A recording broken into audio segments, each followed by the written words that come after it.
Guys, may pupunahin lang ako dito sa iba nating kababayan ba, no?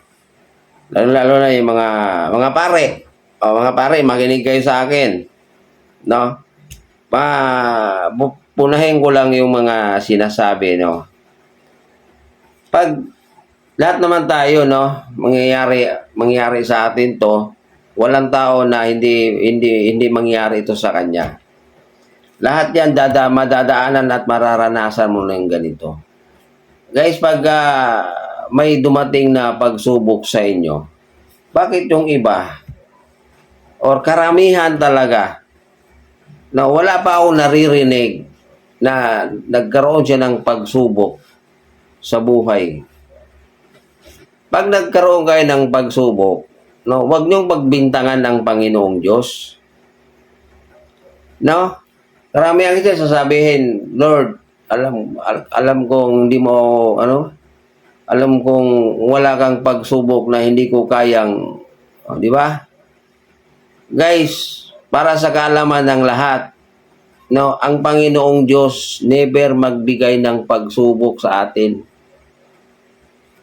Hindi magbigay ng pagsubok ang Panginoon sa atin. Ang ibibigay ng Panginoon sa atin, yung kabutihan. No? Kung kayo ay may pagsubok na dumating sa inyo, huwag niyong pagbintangan ang Panginoong Diyos. Huwag niyong sabihin na, Lord, alam kong walang pagsubok, alam kong yung pagsubok na binigay mo sa akin ay hindi ko malalagpasan. Huwag niyong ibintang sa kanya. Kahit kailan, wala pang taong binigyan ng pagsubok ng Panginoong Diyos. Isiksik nyo yan sa kukutin nyo. Nagkaroon kayo ng pagsubok, pinagbintangan nyo ang Panginoong Diyos. Lumalabas, kasalanan ba ng Diyos, ng Panginoong Diyos? No, ang Panginoong Diyos, gagamutin niya yung mga taong may sakit. No? Hindi trabaho ng Panginoong Diyos na sirain ka at wasakin ka. Hindi trabaho ng Panginoong Diyos na pahirapan ka. Hindi niya yan trabaho. Ang trabaho ng Panginoong Diyos, no, tutulungan ka niya. Bibigyan ka ng ikakabubuti mo. Kung mayroon mang pagsubok na dumating sa buhay nyo, huwag nyong ibintang, huwag nyong akusahan. Alam nyo ba kung sinong nagbibigay sa inyo ng pagsubok? No? Di nyo alam? Ang demonyo, si Lucifer ang nagbibigay sa inyo ng pagsubok, hindi ang Panginoong Diyos. Si Lucifer ang binigyan kayo ng pagsubok ni Lucifer. Sinusukat, sinubukan kayo, no? Para sukatin niya kung hanggang saan, no? Kung matibay ka ba, kung hanggang saan yung paniniwala mo sa Panginoong Diyos, no? Kaya binibigyan kanya ng problema. Guys, never. Wala pang taong binigyan ng Panginoong Diyos na problema. Si Lucifer ang nagbigay sa inyo ng pagsubok, tapos ang pagbibintangan nyo ang Panginoong Diyos. Lumalabas na nagkasala ba ang Panginoong Diyos sa inyo dahil binigyan kayo, no? Hindi ganon.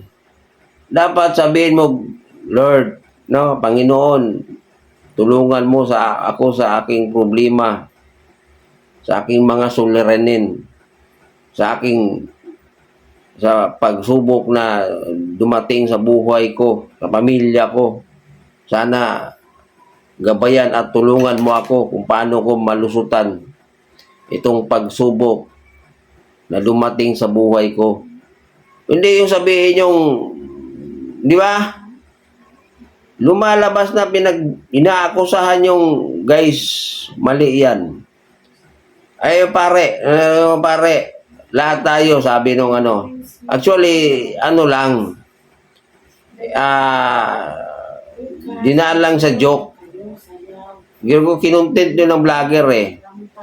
Lahat tayo ay bibigyan ng anong sagot nung kanina, nakalimutan ko kung anong sagot nung dalawa. No? Ano ba yung sagot niya? Nakalimutan ko na. Ang sabi ng Panginoon na yung pare naman, lahat ay bibigyan ng pagsubok. Oh. Tapos, pinagbintangan niya yung Panginoon Diyos. Guys, hindi yan, hindi. Ito nga lang eh, no? Ito lang, simple lang ang basihan natin, no? Ang Panginoong Diyos, no? Gagawa siya ng isang bagay or gagawa siya ng isang action sa iyo na ikabubuti mo. 'Di ba? Kasi ang Panginoong Diyos, no? Yun, pag-ibig yung dala niya. No, yung kinaiyan niya kung sa Bisaya ba, pag-ibig, gugma. No?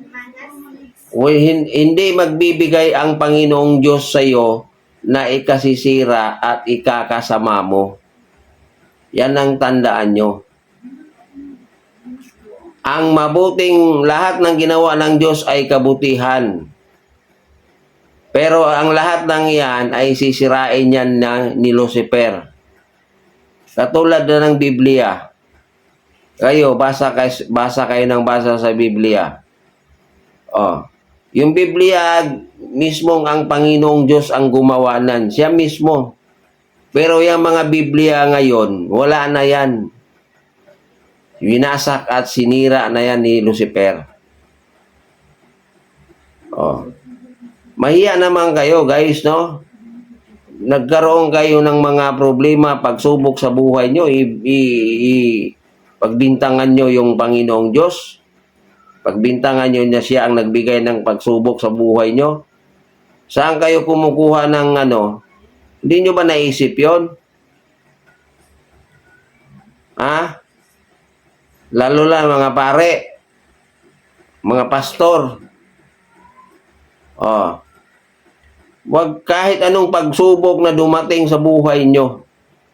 Hindi, ang Panginoong Diyos, hindi kayo bibigyan ng problema. Si Lucifer ang nagbibigay sa inyo ng problema. Ngayon, pag binigyan tayo ng problema or pagsubok ng Lucifer, no, manghingi tayo ng tulong sa kanya. Manghingi tayong tulong na sana tulungan mo ako, Lord, kung paano lutasin tong pagsubok na dumating, no, sa buhay ko. Ito mga problema. Manghingi ka ng tulong at tutulungan ka. Hindi yung isumbat mo sa kanya yung, di ba? Mahiya naman kayo.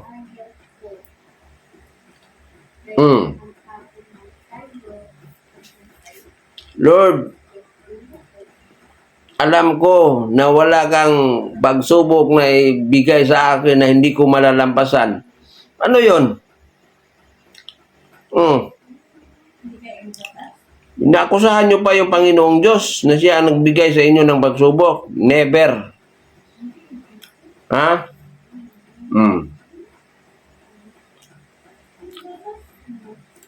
Si Lucifer ang magbibigay ng pagsubok sa atin.